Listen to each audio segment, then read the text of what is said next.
Good to see everyone. Thanks for being with me tonight. All right, so prayer of gratitude. Thank you to the source of creation for everything, for being everything, for being this live webinar, for being everybody who's present, for the presence of the physiology. Thank you to the ancestors for being the ancestors.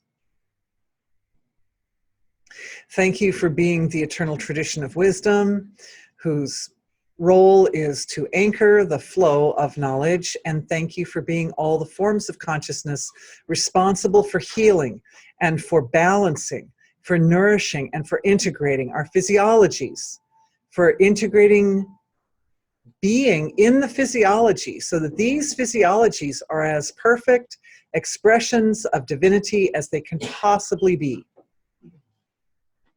Thank you, everyone.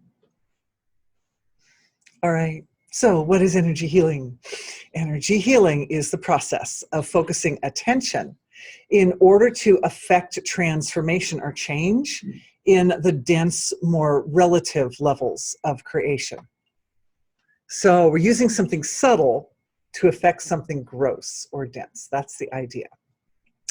And it's a logical idea because we know that all this material level of creation has its origins in the non-material source of creation. So it goes to follow that the seeds or the roots or the foundations of this relative level of creation can be found at the subtle levels of consciousness. So we're using our tool, which is awareness or attention, which is a rather abstract aspect of self, to affect changes at a gross material level. And the reason we're using attention to do that is because attention is widely accessible to all of us. And we've been experts since day one in manipulating and directing attention. So everybody's already an expert. So it makes it's an easy thing. It's an easy thing to do. And it's been sitting here like low-hanging fruit. It's been sitting here at our fingertips all our lives. And it's time to enjoy the benefits of using attention to affect the relative. So energy healing is like all about this, we could say the theory and the understanding and the practice of that. So thanks for being with me. One of my intentions for these webinars, live webinars, is to present this information in the form of work that allows everyone to gain facility with the energy healing process. So we get more familiar and more comfortable and more at home using our attention to manifest transformations, which are evolutionary and progressive, that support life to be more successful. What we need for those who need support with their health, to improve health, whatever is needed. And tonight, the main focus is to get our awareness into the field of Dharma in order to support an increased facility, I would say,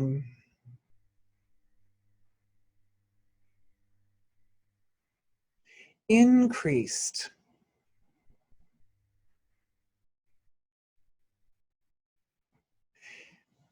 aligning with Dharma is a way to set the foundation for attention or awareness to function more efficiently.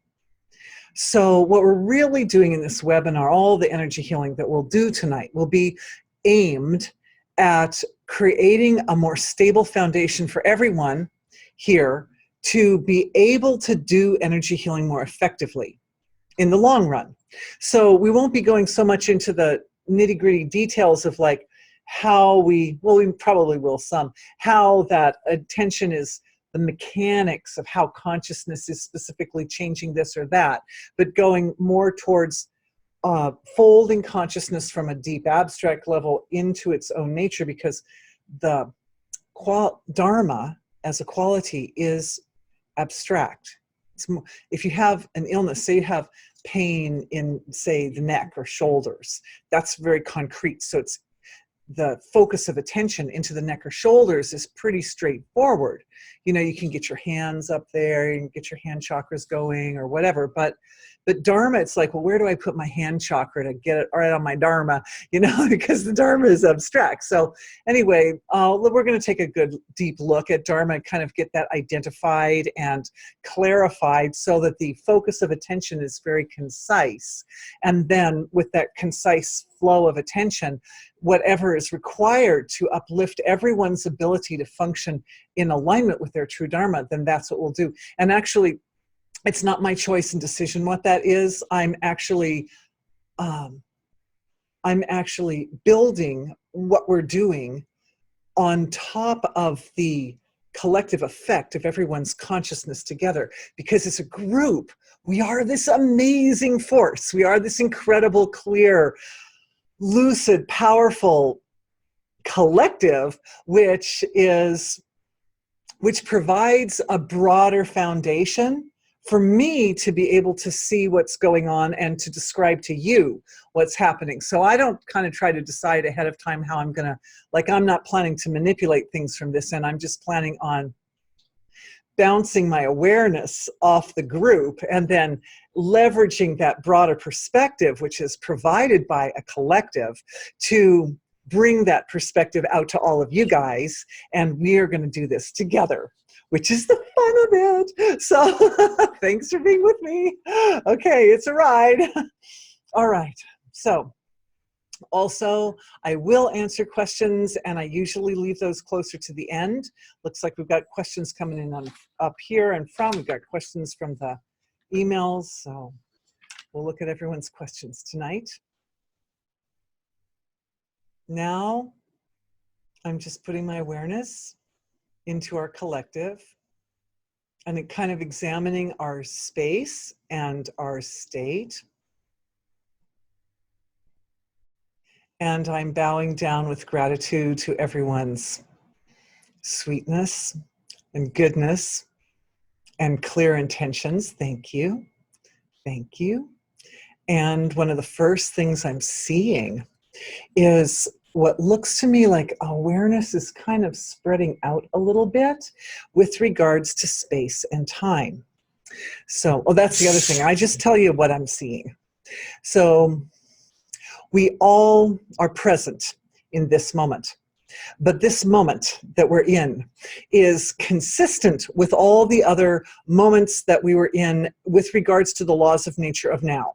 So what I'm seeing happening is, looking at the space, looks like at the causal and astral levels, at the astral level, I'm seeing, and when I say astral level, for those of you who are new, I identify about 8 different layers from very, very dense physical material layer all the way down to the least manifest, unmanifest ocean of pure quality-less being.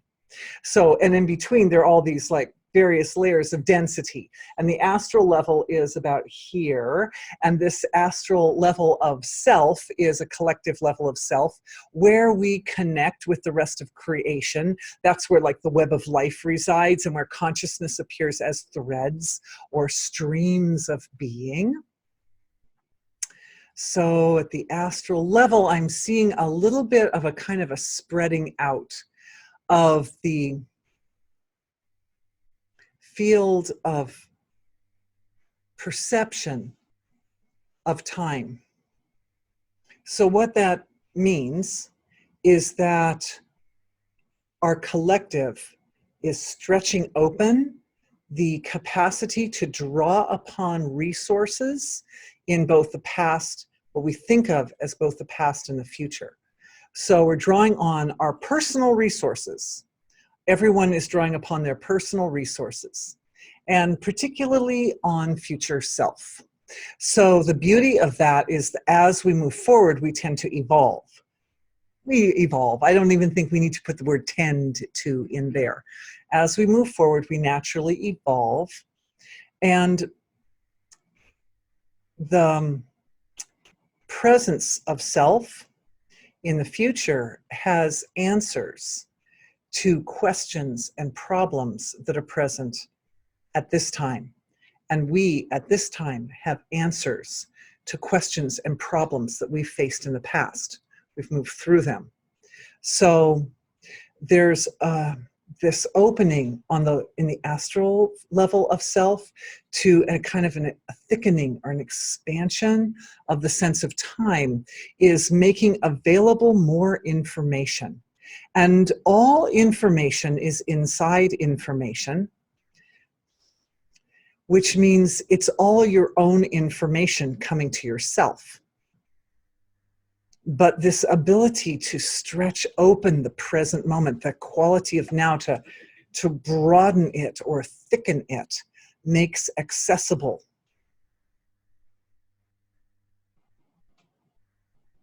Looks like also the Akashic record. And the Akashic record is also found at the astral level, because the Akashic record is essentially threads and streams of information. It's organized in terms of threads and streams. Like, it starts out the beginning of creation, right? Like one, there's like the Big Bang and like one chakra, and then it becomes more and more and more and more and more diverse, and it becomes like a big rope with many, many strings and streams. So I'm looking at that Akashic record and taking a little read on what information is there that's evidently pertinent to today's session, because otherwise it wouldn't have opened up. And thank you to all of you for having been instrumental in that process.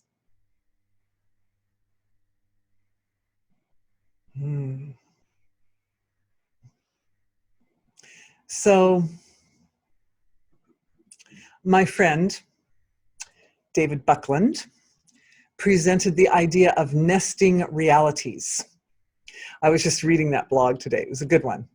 And his concept, his model, includes, very large, like beyond the universe, and then outside the universe, and then the universe, and then inside the universe, and then, at finer, like nesting levels of perception of reality.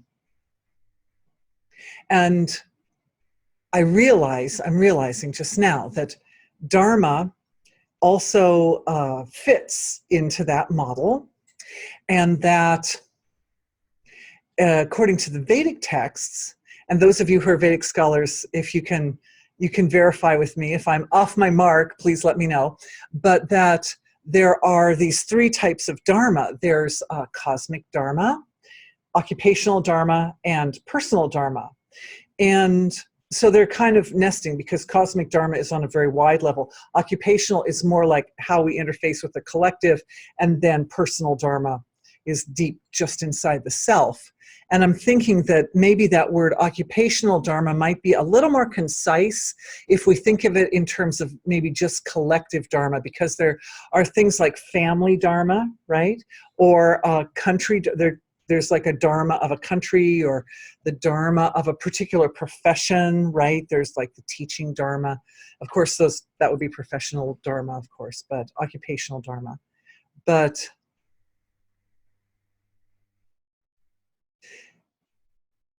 perhaps avocation. Oh, avocational Dharma. Yeah, thank you. I was actually thinking of you. Thank you. So they nest.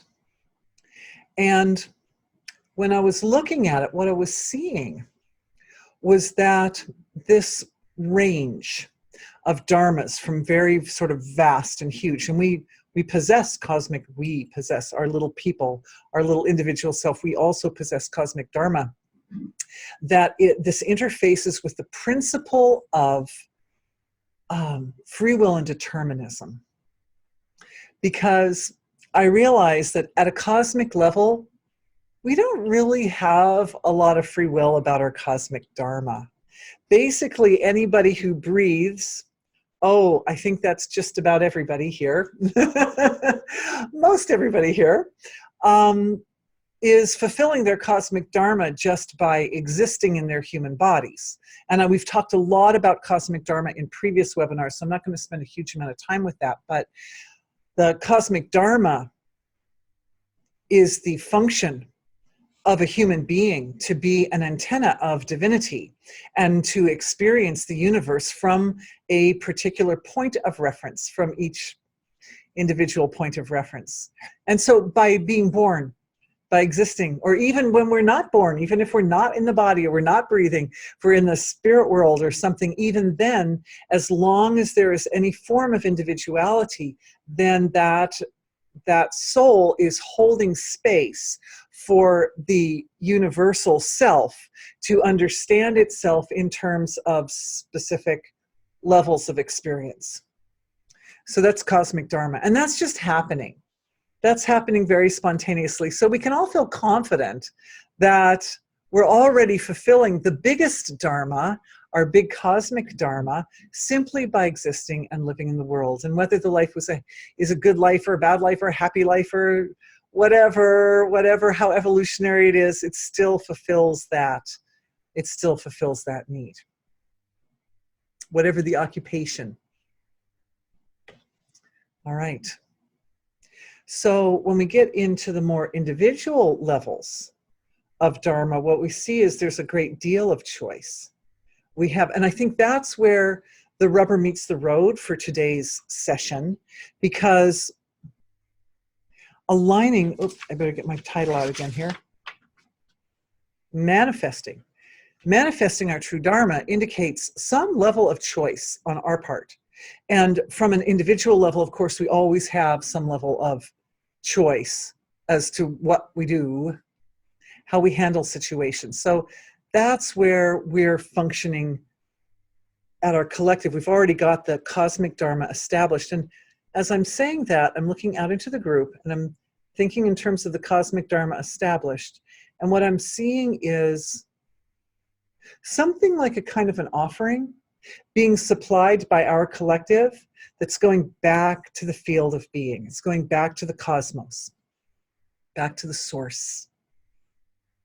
So source can look at the universe through the eyes of each one of us as individuals, and it can also look at itself, look at reality through the eyes of our collective. And so it appears that there's some stabilization taking place right now in the relationship between each one of us and our collective, and then cosmic level of reality. So it's like there are 3 steps or 3 stages where integration is occurring and supporting each person in this group's ability to view everything that's happening in tonight's webinar from these 3 perspectives simultaneously. Well, that's nice. Good job, everybody. It's good. It's good. So there's like a 3-in-1 value there. 3 creates stability, right? Like a table with 3 legs. When you've got the 3 legs, it doesn't fall over. Less than that, it falls over. So I'm just kind of looking and enjoying this triad and checking into what more might be useful to create integration there. Because I feel that that the integration taking place in this 3-in-1 structure of our collective, our webinar collective, is also, what I'm checking is that it's absolutely aligned with highest evolution for everyone at this time. We don't do anything if it's not in your highest and best interest.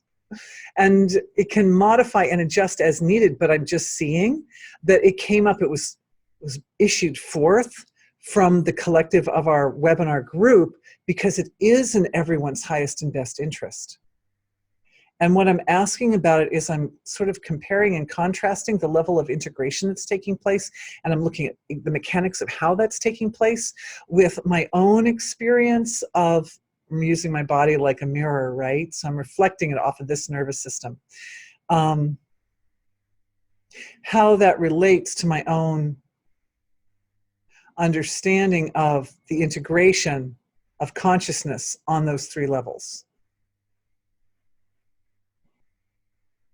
And that this is very interesting. This is from the Akashic Record. There are these like universal forms, like blueprints or templates that are associated with the most ideal or appropriate relationship between the cosmic, the collective, and the individual. And they are time tested. And I'm seeing a certain amount of information is coming into our group right now from Judaism.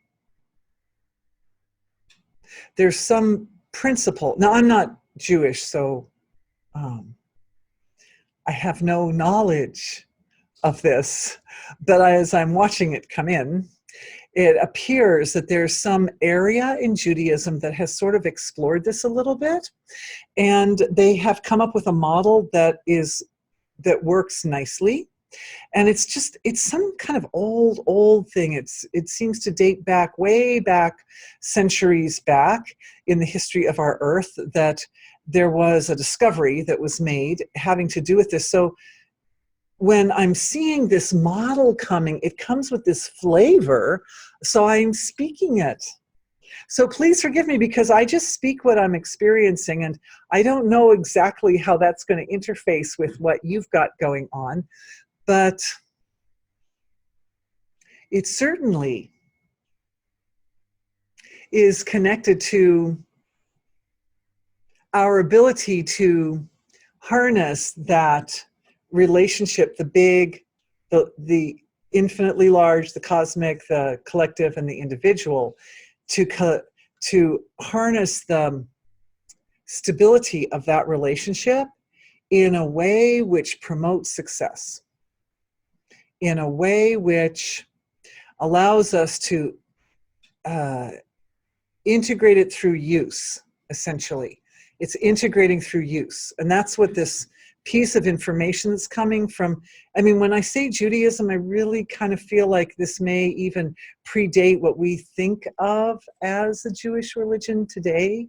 It's an old knowledge, like a root to what we think of as today's Judaism. But that's okay. It's okay. It's useful. I'm seeing the structuring of a kind of scaffolding at the astral through emotional and mental levels of the physiology, which provides a foundation for this integration of cosmic, collective, and individual into the field of action. Scaffolding. And there's a kind of a really deep clarity in this scaffolding. It's beautiful. It's like the quality of integration that brings together the cosmic, the collective, and the individual. That same integration is so artfully, it's just like so beautifully integrated into this structure of understanding of how divinity moves through the subtle levels of the system and then up to the gross, dense, physical, material level of the system. That it seems to be like really clearing a big path for that flow of divinity to move through, like completely effortlessly, to be able to move through with a sort of flawless strength, When I was talking about how we naturally fulfill our cosmic Dharma simply by being, it carries that type of security with it. This integration, this scaffolding. It's very nice. Well, so I'm asking it, okay, I'm asking, how does that relate to karma? Because I put that point in when we sent out the blast to everybody, the point about karma, because as you guys know, I say this every webinar, as you know, in the 2 or 3 weeks since the last webinar, I've been getting lots of downloads and information about that I assume is pertinent for tonight's session. And one of the big pieces of information that came to me over the last couple of weeks was how karma creates these, thank you to my friend in Poland for this word, how karma creates entanglements. In other words, how the actions that we produce in any given moment, they go out from us and they bounce against the creation and then they come back. But what can happen is it's not usually as simple as like, well, this one action that I did at this one time has now come back to me over 2 centuries and now I'm dealing with it in a new way. It's usually not that simple at all. What happens is every action goes out and it touches the first layer of the universe, and then it bounces back from there, and then it touches out to the next layer, and it bounces back from there, and the next layer. So usually what we're dealing with karma are bits and pieces of returning information, and some of it's returning from very close, and some of it's returning from very far. So we get these like interesting mixes of influences. Like I mentioned earlier that we're always in an ever-evolving state. So the actions that we create right now are going to go out into the universe, and they're going to reflect back in a more sort of gentle and uplifting manner than actions that we might have taken, centuries and centuries ago before we learned certain important lessons, right? So, but those karmas from long ago are going to still be coming back to us and mixing with the reflections of the present time. So what we get are these, in some cases, and the reason I'm saying that this came in the last couple of weeks is there were several people who contacted me with really, really, really serious situations, like really serious, like impossible situations and things like that. So I was looking at their situations and I was thinking, being like, how are we going to deal with this? And what appeared were these very interesting kind of conglomerations or knots, entanglements of karmic threads. And in the cases that were very difficult, those threads were like deeply, densely packed together. And so I was thinking, that needs to untangle, right? So I thought, well, you could just go in and cut it apart. And then it was like, no, you can't. You can't cut those kind of threads apart. And the reason is that each thread is in its own right divine. Even though, together they may be causing a problem, in their own right, they have integrity. They have a reason to be. And they are, in fact, expressions of being. Their life force in the form of threads or streams, like nagas. And so what they're doing is they're kind of like, bending around each other and getting into a big community, basically. And when they do that in a really dense or really intense way, we end up with a karma that seems very, very challenging to deal with.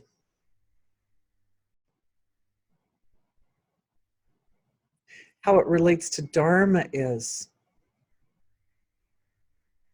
that even in the present moment, if we're doing everything we can to act in accord with, and did I even define Dharma? I don't even think I defined it, which I probably need to do. But even if we're to finish the first thought, then we'll go and define Dharma. Even if in the present moment we're doing the best we can, sometimes we're dealing with karma, which makes it very difficult, which can hamper forward progress.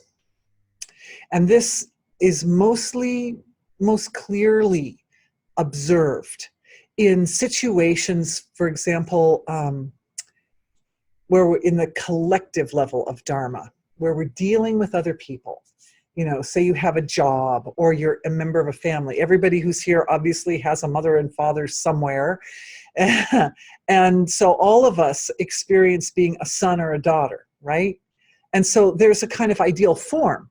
There's a dharmic path for the son, and there's a dharmic path for the daughter. And everyone has an intention. We all, as souls entering this field of creation, we all have the intention to fulfill that path to the best of our ability. But sometimes there are karmas that get knotted up in deep and very abstract levels of our being, and they can get locked in place. And when that happens, it can become very difficult to follow through, even with something that should be simple, that should be easy, becomes difficult to follow through. We've talked about that a little bit in past webinars on relationships, that as souls on the evolutionary path, it's our nature to select relationships that are more and more challenging, giving us the opportunity to bring that divine form from source into our experiences with others. And as we do so, to purify out those influences which inhibit perfect expression. So when the soul is early in its journey, it's not given really challenging situations. But when the soul is later in its journey, then it's like graduate work. It's like, well, yeah, but can you do it the hard way? So if you're experiencing, and one of the questions that came up was about relationships, if we're experiencing difficulty in relationships, in part, that's because the soul wants to transcend those particular problems and challenges. It wants to become strong enough to go past what seems like impossible barriers and actually establish divinity, establish those perfect forms in the relative, in spite of the barriers and in spite of the problems. All right. Let's go back to our definition of Dharma. What is Dharma? Simply put, Dharma is service. Dharma is duty. Dharma is duty. Dharma is what we do. Dharma is action aligned with the highest. Dharma is action which is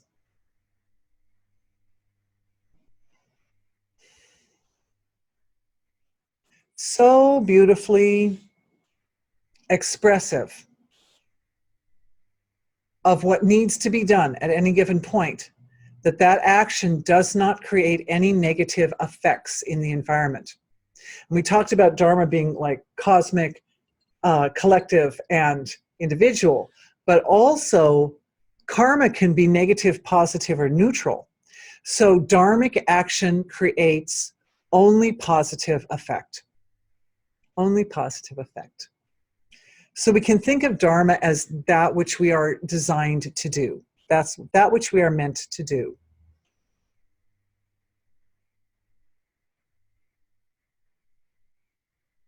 As I'm saying that,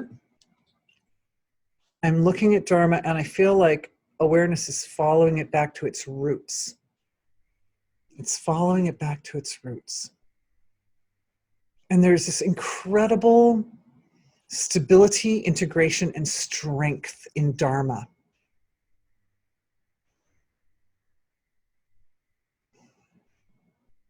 And I'm seeing also how it like diversifies when it comes out to the relative level of creation.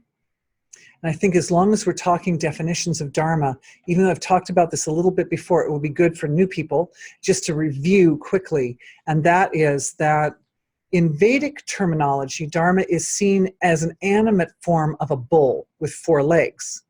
And the 4 legs represent these 4 stable forms that are like the foundation of Dharma: truth, austerity, purity, and compassion, essentially. And they're Vedic names for them. Thank you. But I didn't have those memorized. But thank you for giving them to me anyway. And so the thing about these 4 legs of Dharma is that you need to be able to put your weight on a leg and it has to not break. But in the time period that we're in right now, and I did want to weave this in because it's another one of the downloads that's been coming to me over the last couple of weeks. In the time period that we're currently in, Kali Yuga, 3 of the legs are broken. So only the leg of truth is standing solid, which means in the way the laws of nature function in this space, in this reality that we're in right now, we can use truth in almost any challenging situation. I would say in any challenging situation, truth can be utilized to uplift that situation. However, the other three legs, one has to use discrimination, one has to use truth. Okay, so suppose you have a bull with 4 legs and 3 of them are broken. Then this leg has to be a splint for the other 3, right?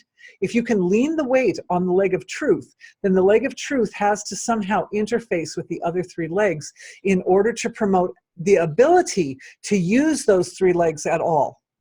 So in all 3 of the other of these aspects, let's see, compassion, purity, and austerity, it's possible, if one doesn't include discrimination and careful assessment of action, that one can overdo it.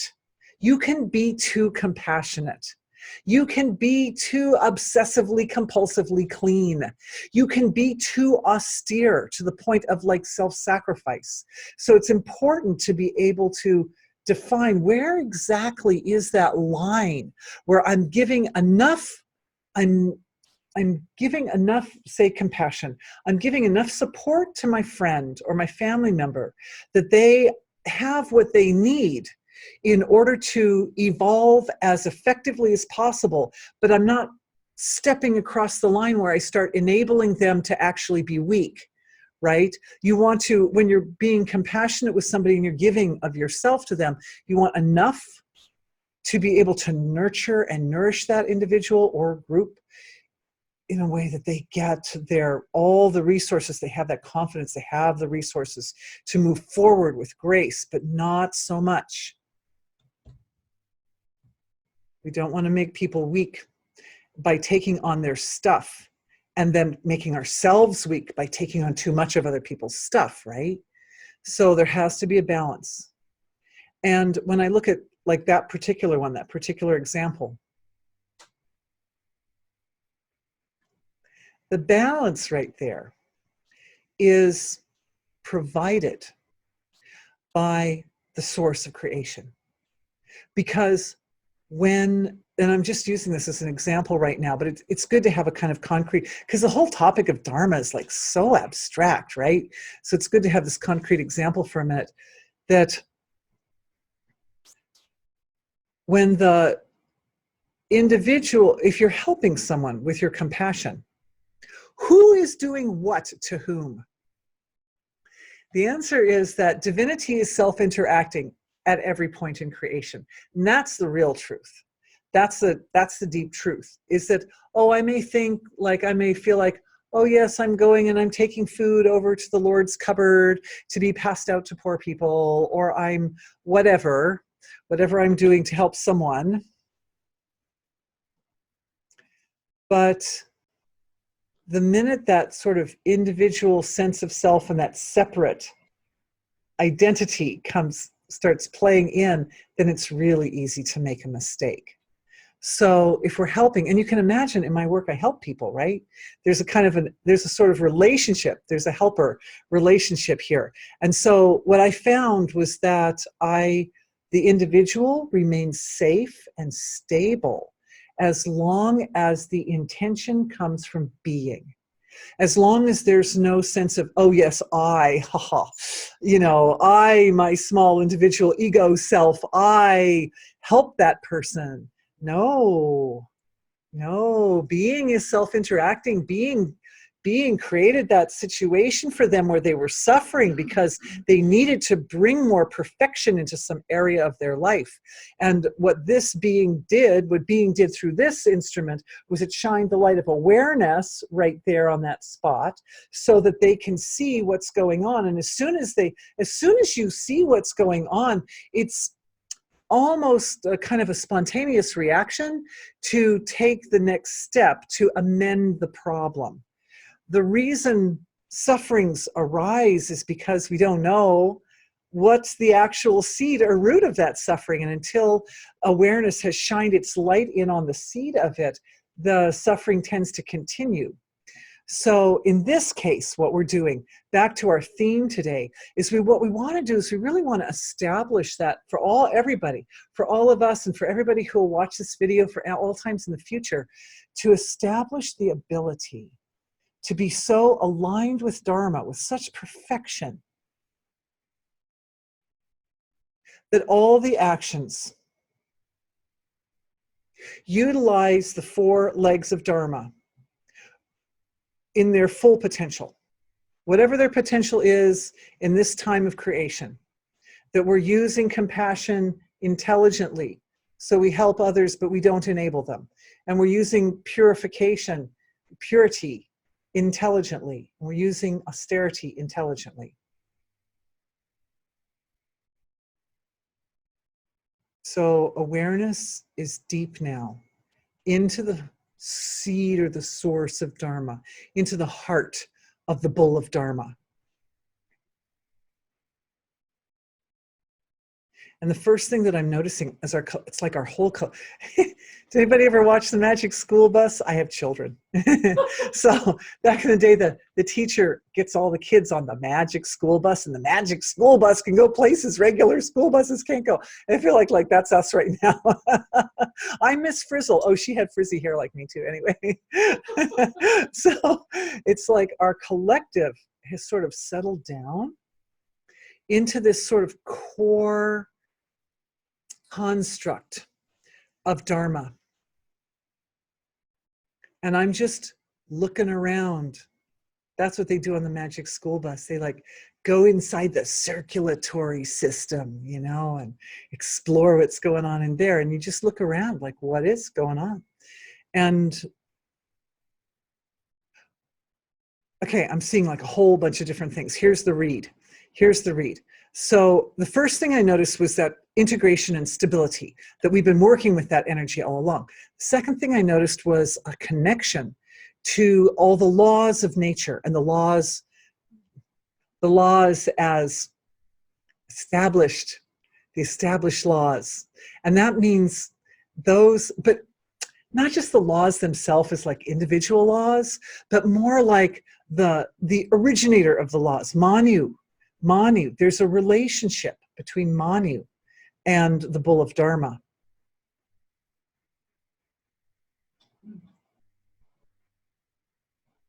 There's a guide, you could say a guide for the bull of Dharma. And that's the initiator or the creator of the laws.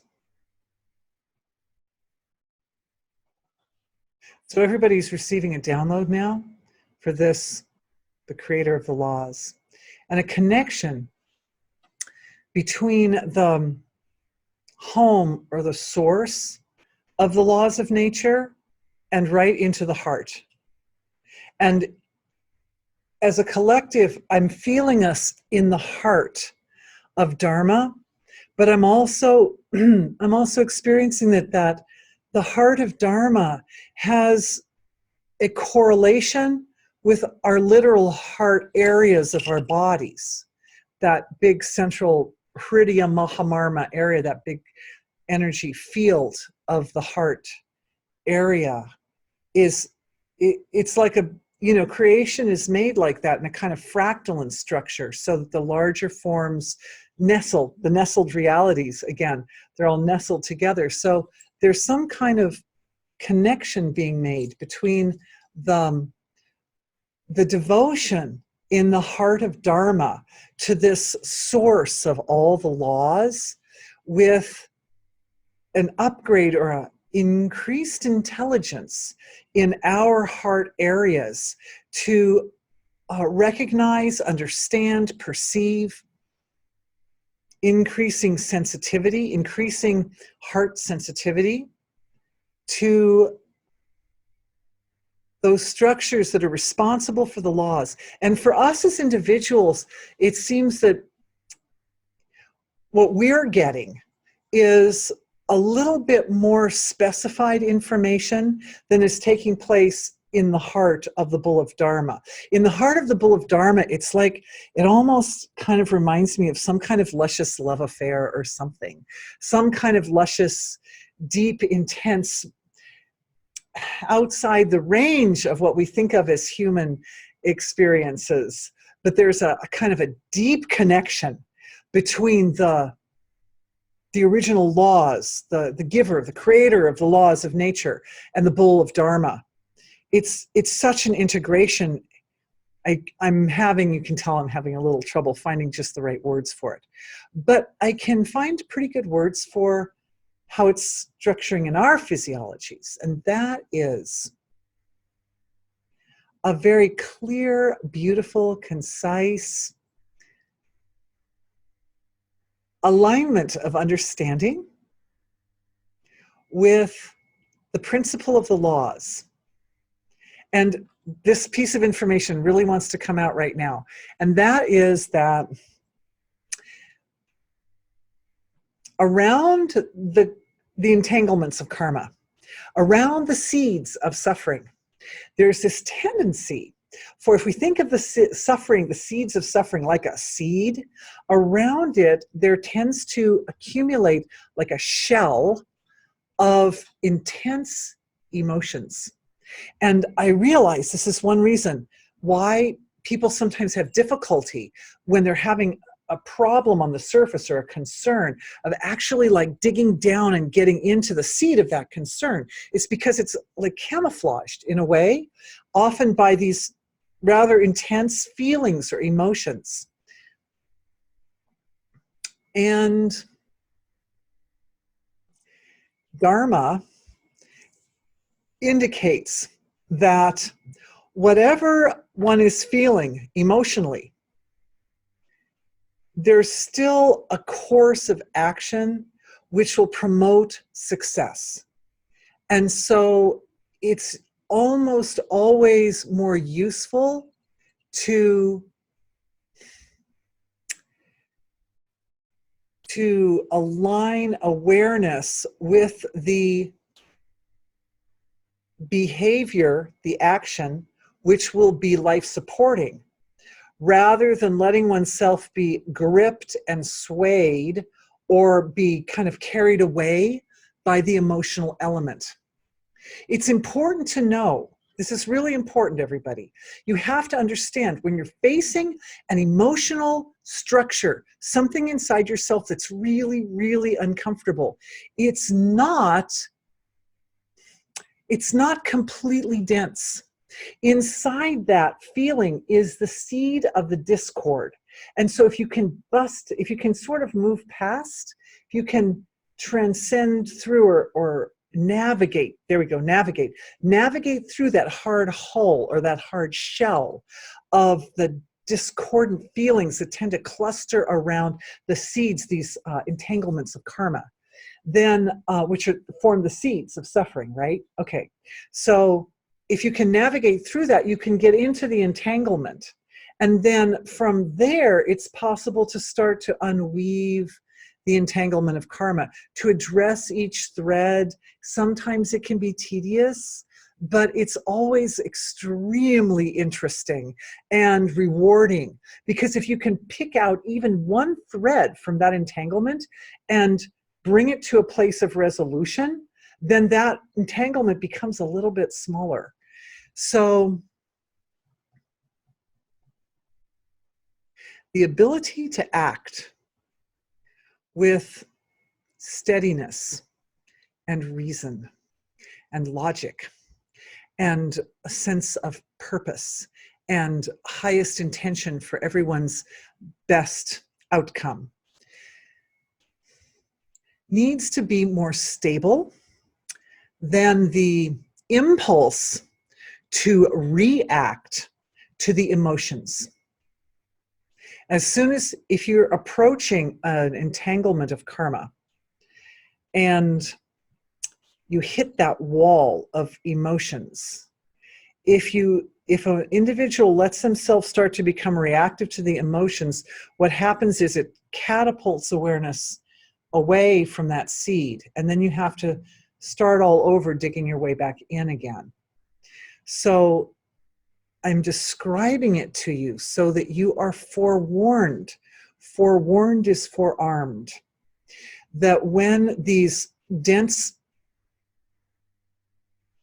packages of emotional information are perceived, then that's the sign that you're coming up to a seed of karma. And so it's, if we understand that our Dharma, our collective Dharma, there's a Dharma for our webinar collective. The Dharma of our webinar collective is to move like a ninja, is to be able to move like a ninja into some of these spaces which have the denser entanglements, and to be able to bring resolution to every thread with grace. And I don't know anybody who's done that before. I don't know anybody. I don't know anybody doing it. I mean, it's something new. It's one of the reasons I love our webinars. A question. Oh, and it's almost question time. Can you hold just for like 5 minutes? Then we go into question. Do you want to write it down? Just what do we mean by navigating through it? Sounds like an intellectual. Oh, thank you. Yeah, thanks. It's a good question. And I think I need to talk about that. Yeah, thanks. So the question is, what do I mean by navigating through? It seems like an intellectual thing. Our collective provides multiple perspectives on any given issue and topic. And some of you might remember, if you were with me for the last couple of webinars, one of the big emotional packages that we came across was the dense energy which causes night terrors in children. I don't know if anybody remembers that, but that was a thing that was coming up in the last one. And that is a very, very, yeah, see participants raising hands here. That was so, it was such a deep, dark, dense, thick, unpleasant structure. Unpleasant and scary, and very scary for little tiny people. And it took me like 2 or 3 webinars to even mention it to you guys, because when I looked at it, it was so darn scary that I thought to myself, oh man, I don't want to even put the people in the webinar up against that. That's just like too much. That could, maybe that's like so big and scary and awful, and it's been around for centuries and centuries, that, it would be too much for people. But we did it. And the beauty of that was that we were able to, some people are noticing it even now, some of that energy is present. So as a collective, we're able to approach larger blockages of heavier emotions that would literally, it's like lifting something. There are like close to 70 of us, at least 70 computers over here connected. And I know at each location there's 2, 3, 4 people too. We've got a whole room full of people here too. So if you imagine, say there's 100 people, that 100 people go to lift something, we can lift something that one of us by ourselves can't lift. So it's possible to actually look at these sort of thicker barriers that are obscuring the more complicated karmic packages that people are dealing with. And so all of us here, at somewhere in our deep history of self, we've got our individual package of karma that we bring into our lifetime, but then there's like kind of the collective package that we carry, the soul carries lifetime to lifetime, and then there's like a big universal package of karma that's like a big mountain range of karma that's really huge. So as a collective, what we can do is we can approach some of these larger karmas that affect all of us. And one of the reasons that we talked about that energy that creates night terrors in children is that's such a common experience. Like most people have had that experience at some time in their childhood, unless you slept in bed with your mommy. Otherwise, you probably had that experience, because infants were put off in little cribs by themselves in separate rooms, and that's just the way it was. So maybe you slept with your mommy. Maybe you're young enough. My kids slept with me and they didn't have nightmares. Can you imagine kids not having nightmares? It is possible. It is possible, but for most of us, that wasn't the story. So we're able to approach these larger structures that affect our lives as individuals, but we can't access them as individuals. So in our webinar collective, we can approach them as a collective and we can route them out. And so the question that came up is like, how do you actually navigate through this thing? So what we're doing is, as a collective, and I'm just holding the space in my awareness for our collective, we're looking at Dharma. That's our theme for today, right? And what we're looking at is anything that blocks our flow as a collective, our ability as individuals and as a collective to manifest our true Dharma, the most fundamental form of Dharma, the most perfect Dharma within ourselves.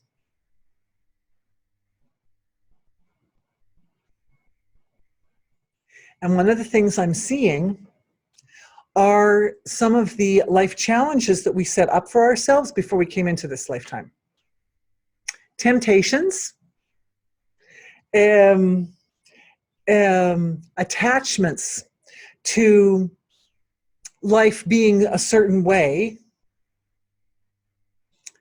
expectations from previous generations.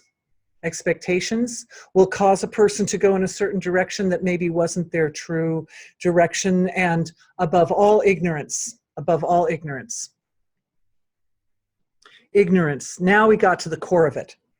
So what did we do? We started looking at Dharma, and then with our awareness, we kind of dig through into what is the seed, how can we sum that thing up? Ignorance is a pathetic thing. Everybody's got a few blind spots somewhere. So those blind spots, and the blind spots are administrated through a kind of organized structure in the web of life, which benefits, you could say, which leverages our inability to see the whole story, to have a complete picture, is able to that structure in the web of life, it promotes threads where there's lack of flow. So in the web of life, it's a big matrix of life force and consciousness, but there's kind of like a positive side of it and a negative side of it, if that makes sense. So there's also a kind of a web in the web that doesn't have flow, that doesn't allow flow of consciousness. One friend described it as a web of deception that overlays over top of the web of life. And it allows people to make mistakes. It creates a foundation or some scaffolding that supports the ability for problems to crop up. I'm just seeing so much, I kind of don't know how to say it all right now. But what we're going to do is, that's what we're looking at. I'm just going to call it the web of deception, but I just described it, right? So you all know what that is. It's like a system or a form, astral form, that's got that ability to block the flow of consciousness, to block expansion of consciousness. And underneath it, I'm looking for its seed. We're going to always go to the seed when we do energy healing, right? And underneath that, the illusion of separation. A lot of our work comes back to the illusion of separation, right? And without it, maybe the relative couldn't have been formed. So maybe it's necessary in order for there to be a relative level of creation. But it's also possible, anything you can imagine is, if you can picture it, it's possible for there to be so much integration that we can actually have the breaking of the symmetry of the unified field, and at the same time, absolutely complete and total integration of that source, that unified field source of creation, in every single diversified expression of its own breaking. Both are possible. Both are possible. So we're just going to offer that vision of the separation necessary to create diversification. It's green here and it's pink there and it's gray there and it's black and white and so forth. All the diversified forms, and then completely, totally integrated. Which is interesting as we're coming toward the end of our webinar. That's where we started, isn't it? It's interesting, we've come full circle. This whole webinar started with a big wave of integration, as I recall.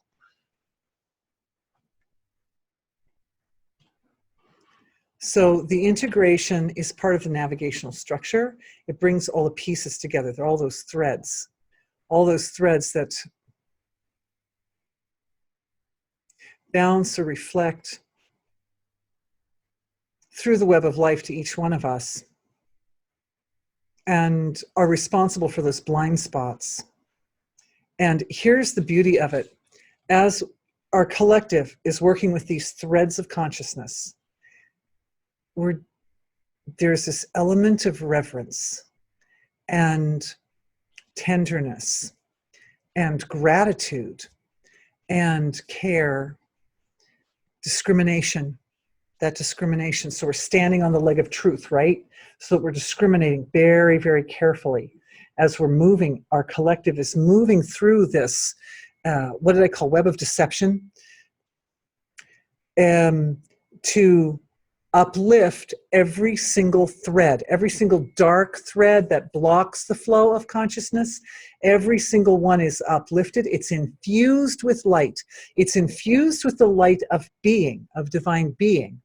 Because we each one of us is an antenna to divine being, right? So we're all we can only do that. I see why we're doing this as a collective, you guys, because each one of us draws forth the qualities of divine being in a slightly different way, from a slightly different angle.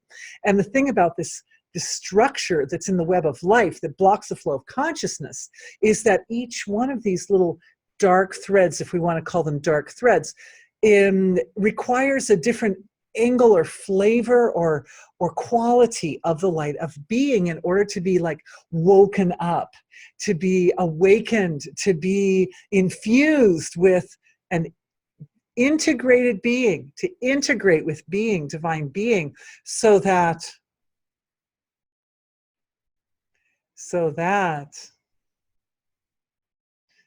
this structure, which has been responsible for a lot of suffering and a lot of problems, is resolved through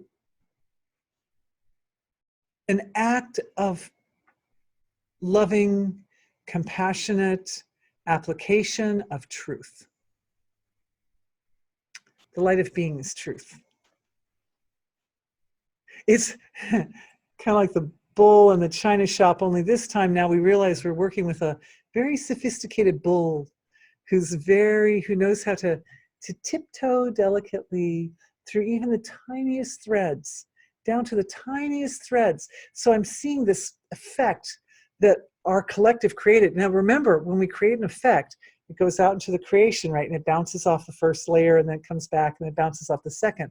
And what I see it doing is it's moving into a finer strata of our creation. So it's bouncing off of for example, the microbial level of the reality. And it's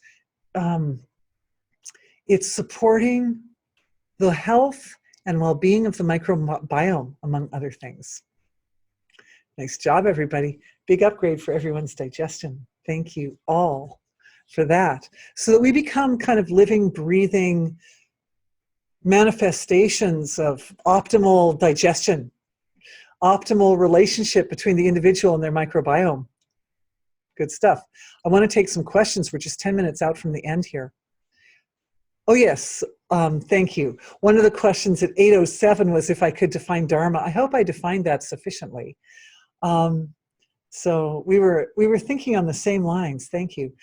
Can you another question is, can you do a healing for those of us who are healing on the collective level, that we remember we are working as a group and not individuals carrying the whole load? Well, that's a really sweet question from a lady who is an energy healer herself. We touched on that a little bit.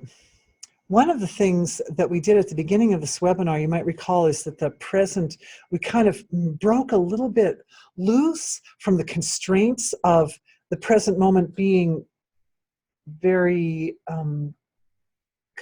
collapsed to being kind of like a slightly wider version of the present moment, right? So we were drawing a little bit from our wisdom of ourselves in the future, a little bit from wisdom of the past, resources of the past. And the reason I bring that up is because this moment that we're functioning as this beautiful, exquisite, powerful collective of divine expression, basically, with its multiple antennas, this moment can be a moment of resource for each one of us. That as each one of us comes back, anytime you want to come back and revisit this moment when we're all together, well, you can watch the webinar. You can watch the recording, of course, but on a more practical level, just from the level of consciousness, if you're, say, for the healers in the group, if you're in private consultation with a client, and you can't turn, oh, excuse me, I'm going to go turn on my webinar. No, you have to, it's like, coming back to this moment. There's a space in here where our collective wants to help each one of us. Does that make sense? Where each one of us has been functioning as a support to the whole collective, and the collective can reflect that back into each one of us as an individual, so that we can draw upon the level of resource accessible in such a group, in such a collective. It's like a snapshot. It's like plucking out a moment, a silent moment of our collective that has a quality of being sort of like perfect in a way. I mean, we've created something very unique, and because it's sort of like new, it's this, the concept of working in a collective, the way we work in these webinars, it's because it's self-defining, okay? Because it's self-defining, it can define itself as perfect. It can define itself as the template. It can define itself as the original structure of what it is, and as such can be flawless. So we can take, yeah, I know, right? Someone said, one person saying this is a magic moment. He's saying it is a magic moment. It really is. It really is. That by defining itself as an original, as a unique, as a one of a kind, then that snapshot is like what it does, the snapshot, that moment of silence. We had a moment of silence in there. I don't know how many of you caught it, but as a musician, I'm used to really small moments of silence, like a 16th note rest or whatever. And even those are like, can be pregnant and full of all kinds of richness of consciousness, richness of expression.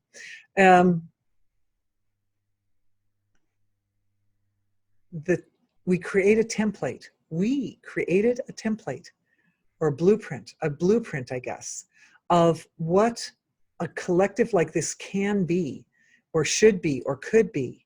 And that is received with grace by the source of creation. It's being recorded in the Akashic record, and it's present to help anybody at any time who wants to draw upon the level of resource that's available in a collective like this. Wow. Wow, it's like getting your star on Hollywood Boulevard or something. Pretty cool, pretty nice. Okay, beautiful. Beautiful. Lots of people raising hands all at the same time. Looking for a question there. Okay, so we have, yeah, it's really neat. It's beautiful, and it's accessible to everyone because it has a very concise and specific energy structure, right? That blueprint. It's unlike anything else that anybody's created around like that. So we all have it. We all own that. You can put that feather in your cap. And of course, it's not even possible without all of us, right? So beautiful. And you guys should know, for those who'll be watching this video in the future, it continues to refine and grow with each person who participates in it. So, when this video gets thousands of hits, it's going to be an even larger, more powerful form than it is like in this moment, except that this moment's stretched. So yes, of course, my dear. She's a thank you from the lady who asked the question. Of course. Supports our collective ability to collectively heal. Okay, I have another question. And this question's kind of long and complicated. We've got a few minutes so I can answer it, but instead of like reading out the whole question, because it's kind of long and complicated, well, it's not that it's like, it's a good question, but what I'd like to do is kind of summarize it in terms that would be kind of applicable to everybody. So this lady's question is, she feels that okay, let's organize this for a second. She is a very spiritual person, and she really honors her own, the way she lives her life. She kind of honors and maintains a kind of a high frequency in herself, and an alignment with her highest truth and so forth. She maintains that consciously. She does a lot of conscious work. She does various kinds of meditative practices and care with the diet and care with, taking time for herself every day, that kind of thing.